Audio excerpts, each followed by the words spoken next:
አሰላም አሌይኩም ወራህመቱላሂ ወበረካቱ። ውድና የተከበራችሁ የቻናሌ ቤተሰቦች እንደምን አላችሁ? እንደምን ቆያችሁ?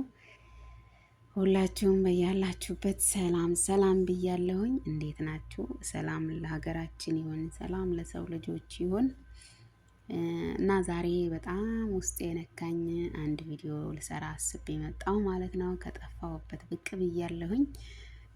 ዛሬ እንግዲህ የእናቱን ሬሳ አስቀምጦ ፈተና ላይ የተቀመጠው ወንድማችን ኻሊድ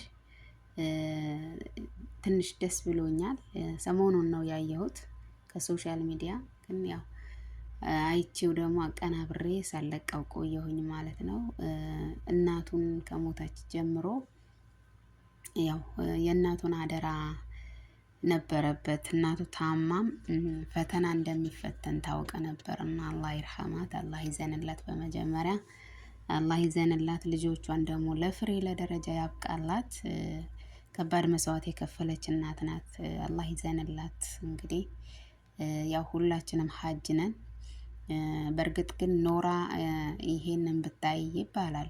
ግን እሷን ሰበብ አድርጎ ነው አላህ ስብሐነሁ ወተዓላ ልጆቿ ደግሞ እንዲያድጉ ያደረገውና ሁሉም ነገር ሰበብ አለው። ስብሐነላህ። እኔ በጣም ነው ግርም ያለኝ። እሱም ሲጠየቅ እናቴ ኖራ ብታይ አለና እናታቸው ብትኖር ማን ያያቸዋል? የት እንዳሉ በምን ያስታውቃልና ይህም የታወቀው የእናቱን አደራ በመጠበቁ ነው። አንዳንድ ጊዜ አደራ የማንጠብቅ ሰዎች ይኸው በቃ በዚህ መመልከት ይቻላል። እሱ አደራውን በመጠበቁ ሰው ሁሉ እንዲያውቀው፣ በቃ ዓለም ሙሉ እንዲያውቀው ተደረገ ማለት ነው። እንግዲህ የአላህ ስራ ነው። እኔ እንደገመትኩት እንግዲህ አላህ እንዲታወቁ እንዲሁም ደግሞ በእሷ ሰበብ እነሱ የሚፈልጉትን አግኝተው እንዲያድጉ አድርገዋል። እንግዲህ እሷም ደግሞ ለእሷም እረፍት ፈልጎላት አላህ ስብሐነ ወተዓላ ወሰዳት ማለት ነው። ኸይሩን መርጦላት አላህ ይርሐማት።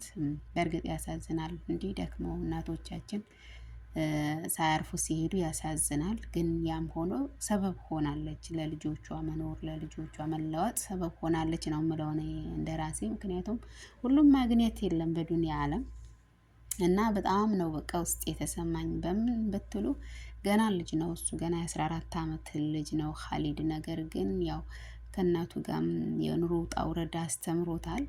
ያም ሆኖ ግን እሷ ነፍሷ እየደከመ ስትሄድ አደራ እኔ ምንም እንኳ ብሆን ምንም እንኳ ቢፈጠር ፈተናህን እንዳትለቅ ብላ ስትለው፣ አጋጣሚም ደግሞ የፈተና ዕለት እሷ ማሞቷ እሱም ደግሞ በቃ አማናዬን አልተውም፣ በቃ አማናዬን እወጣለሁ ብሎ አስችሎት፣ ስብሐንላህ አስችሎት።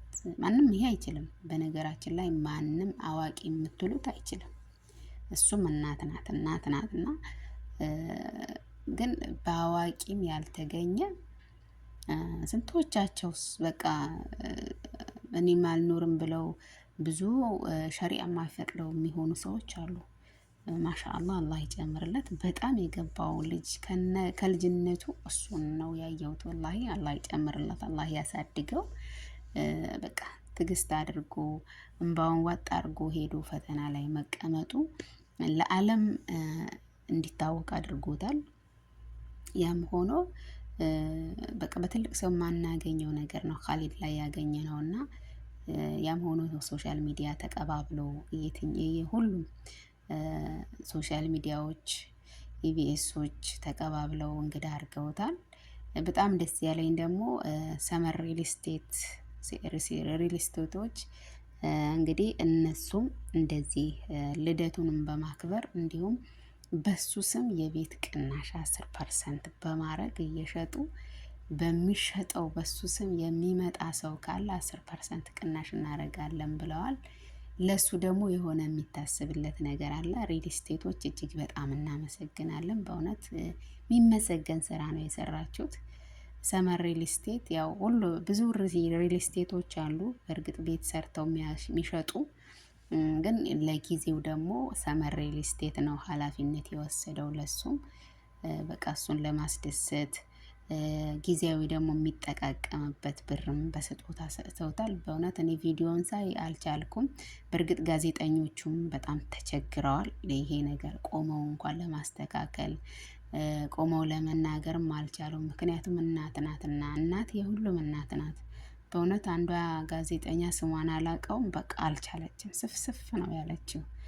ያው ወልዶ ያየ ሰው የእናት ምንነት ያውቃልና በቃ ስፍስፍ እያለች ነበር ካጠገቡ ቆማ ሲያሸንፋት። እንዳውም እሱ ማሻአላ አላህ ይጨምርለት፣ ካሊድ በጣም ጠንካራ ነው።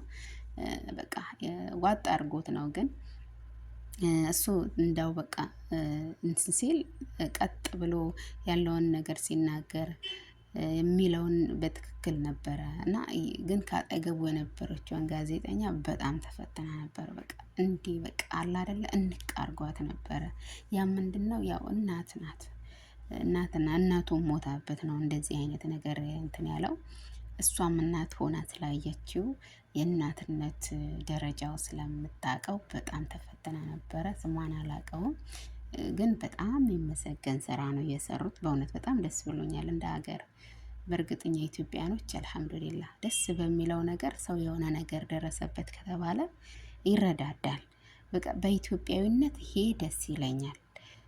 ግን ያው በአንድ በኩል በዘር በብሔር ብንባላም የሆነ ነገር ደረሰ ከተባለ ማንም ይጨክን የለም።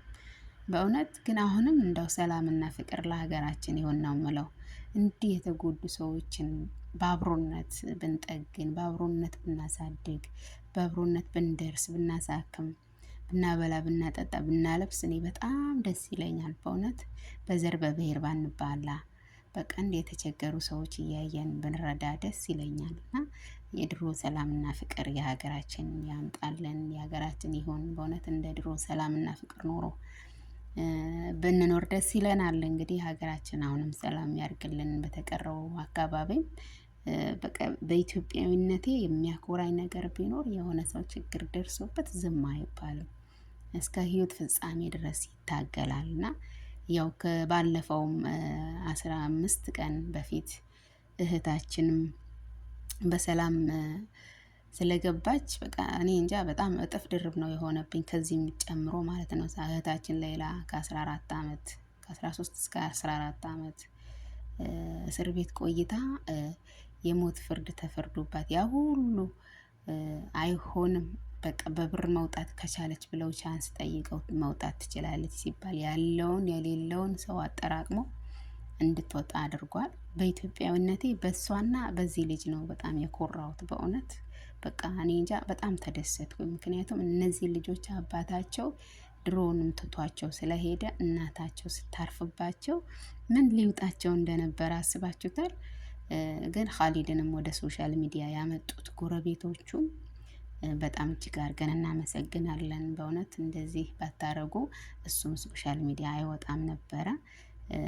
ወደ ሶሻል ሚዲያ ፖስት ያደረጋችሁት ከፌስቡክ የለቀቃችሁት ባለስልጣናት እንዲሁም ጎረቤቶች እጅግ አድርገን በጣም እናመሰግናለን። በጣም ደስ ብሎናል በእውነት ለአንድ ሰው ለአንድ ችግርተኛ እንደዚህ መድረስ እንዲሁም ደግሞ በቃ ኢትዮጵያዊ የሚለውን ይበል ማለት ጥሩ ነው። ምክንያቱም ማን ከዛ ውስጥ ምን እንደሚሆን ስለማይታወቅ ምን እንደደረሰበት አይታወቅም። ሶሻል ሚዲያ እስካልወጣ ድረስ የውስጥ ስንት ውስጥ የሆኑ ስንት ውስጥ የተደረጉ ነገሮች አሉ። ያም ሆኖ ግን እናንተ ፌስቡክ ላይ አውጥታችሁ ብትለቁት ነው ይሄ ሁሉ የታወቀው። እና በእርግጥ መውጣትም ነበረበት። ምክንያቱም እንደዚህ አይነት በአዋቂዎች የማይገኝ በ14 ዓመት እድሜ ያለው ልጅ እንደዚህ አይነት በቃ ጥንካሬ በቃ አማናዋን ወይም ደግሞ አደራዋን አልበላም ብሎ የእናቱን አደራ ጠብቆ ሬሳ አስቀምጦ ፈተና ላይ መቀመጥ ማለት በጣም የሚያስመሰግን ነው። በእውነት ላይ ጠብቀው አላህ እንግዲህ ሀፊዘል ቁርአን ያርግላት። ሁላቸውም ልጆቿን አላህ ይባርክላት። ሀቂቃ በጣም ነው በቃ ውስጥ የተነካው። በእርግጥ ግን ሰው ይውለድ፣ የሰው ልጅ ይውለድ፣ ዘር ይኑረው። ኑሮ ሞላም በቃ ጎደለም የሰው ልጅ ዘር ይኑረው። በእውነት ዘር ይኑረው። በቃ ቢያንስ ስም ያስጠራል። እና እስቲ እናት እነሱን ባትወልድ ኖሮ ሀሊድን ባትወልድ ሌሎቹም አሉ፣ ግን ሀሊድን ባትወልድ ኖሮ ማንም ምንም ቢደርስባት አይታወቅም ነበረ። ግን ልጅ ስላላት ልጇም ደግሞ እንደዚህ ከጎኗ ሆኖ አማናዋን ስለጠበቀ ዛሬ በቃ በሁሉም ቤት የምትወሳ ናት። አላህ ይርሐማት። ሁሉም ዱዓ ያደርግላታል። ሁሉም በየሃይማኖቱ ነፍሷን ይማር ይላል። አላህ ይርሐማት ይላል። አላህ ይዘንላት ይላል። ሁሉም ዱዓ ያደርጋል። ለምን እሱን እያየ ማለት ነው። እና ሁላቸውም ኢትዮጵያ ሶሻል ሚዲያዎች ደግሞ ተቀባብለውት አይዞህ ብለውታል። ምንም ነገር ይሁን ምንም ከጎንህ ነን ብለውታል። በጣም የሚያስመሰግን ኢትዮጵያዊነት ነው ያየነው ሰሞኑ። ብቻ በቃ እኔ ይሄ ነገር በቃ ደስ ነው ያለኝ። በተለይ ሰመር ሪል ስቴቶችን ሳያቸው በቃ ልደቱን አክብረውለት። በእርግጥ ያው ልደት በእኛ በእስልምና አናከብርም። ሜቢ ሊያከብር የሚኖር ይችላል፣ ግን እኛ አይፈቀድም፣ በእኛ ልደት አይፈቀድም። ግን ያም ሆኖ ልደቱን እናክብርለት ብለው ሰበብም አድርገው በዚህ ሰበብ ደግሞ ስጦታ ሊሰጡት አስበው ልደቱን አክብረውለት ስጦታም ሰጥተውት ከዚህም በኋላ ደግሞ ከጎኑ እንደሚሆኑ በሚሸጠው ደግሞ ገንዘብ ለሱም የሚገባ ወይም ደግሞ ለሱ የሚሆንም በፐርሰንት አስቀምጠው ነበረ። እንግዲህ የቤት ቅናሽን ራሱ ያደረጉት በሱ ስም 10% ነው ያደረጉት ማለት ነው። ይሄ ቀላል አይደለም በእርግጥ በሪል ስቴት ደረጃ ግን በቃ በጣም ነው ውስጤ ደስ ያለ። ያው በቃ ሁላችንም ሀጅ ነን፣ ግን ስንሄድ ዘር ስንተካ ዘር ቢኖረን በጣም ደስ ይላል። ወላሂ እንደ ሁሉንም አላህ ዘር ይስጠው፣ ዘር የሌለው ዘር ይስጠው። ዘር መጠሪያ ነው። በቃ ልጅ በተለይ ልጅ መጠሪያ ነው። በቃ ትጠሩበታላችሁ። እና አላህ ይርሐማት፣ አላህ ይዘንላት። እሱን ደግሞ ለደረጃ በቅቶ የኢትዮጵያ ሕዝብ የሚያመሰግንበት ቀን ቅርብ ያድርግለት። በትምህርቱም በኑሮውም በቃ የተሻለ ደረጃ ደርሶ በኢትዮጵያ ሕዝብ ለዚህ ደርሻለሁ ብሎ የኢትዮጵያ ጋዜጠኞች፣ የኢትዮጵያ ሶሻል ሚዲያዎች በቃ የሚያመሰግንበት ቀን እንጠብቃለን ሁላችንም። እንግዲህ እሱም ደግሞ የሆነ ሶሻል ሚዲያ ወይ ዩቲዩብ ወይም ደግሞ ቲክቶክ ወይም ደግሞ ፌስቡክ ከፍቶ እንደሚቀላቀል አምናለሁ። ከሶሻል ሚዲያ እንደማይጠፋ አምናለሁ። ጠንከር ሲል ያው አሁን ልጅ ነው፣ ብዙ ኃላፊነት አለበት። ልጅም ቢሆን ብዙ ኃላፊነት የወንድሞቹንም አለበት። ያው ከሱ ጋር ነው ሁሉም ነገር የሚሆነው። ያም ሆኖ ግን መጥቶ ከሶሻል ሚዲያ እንዲናገር እንጠብቃለን። ምክንያቱም በኢትዮጵያ ሕዝብ እንደዚህ ሆኛለሁ ምንም እንኳን ሀዘን ቢነካኝ ብሎም ድምፁን እንደሚያሰማ እናምናለን። ያም ሆኖ የሆነ ሶሻል ሚዲያ ከከፈተ ደግሞ ትብብር ብናደርግለት እላለሁኝ። እስካሁን ያየሁት ነገር የለም። በእርግጥ ግን የራሱ የሆነ ቻናል ከከፈተ እናበረታታው። በቃ ራሱን ችሎ እንዲቆም ወንድሞቹንም እንዲያስተምር እና በርታው ነው የምለው። በእርግጥ እስካሁን የሱ የተባለ ቻናል አላየውም። ሶሻል ሚዲያ እከታተላለሁ ግን አላየውም። ያም ሆኖ ከከፈተም እንድንተባበር በቃ በርታ እንድንለው ፈልጋለሁ። እንግዲህ በጣም ነው ደስ ያለኝ። በተለይ ሪል ስቴቶች ቢያንስ በሱ ስም እንደዚህ ከተሸጠ ቤትም ሊሰጡት ይችላሉ።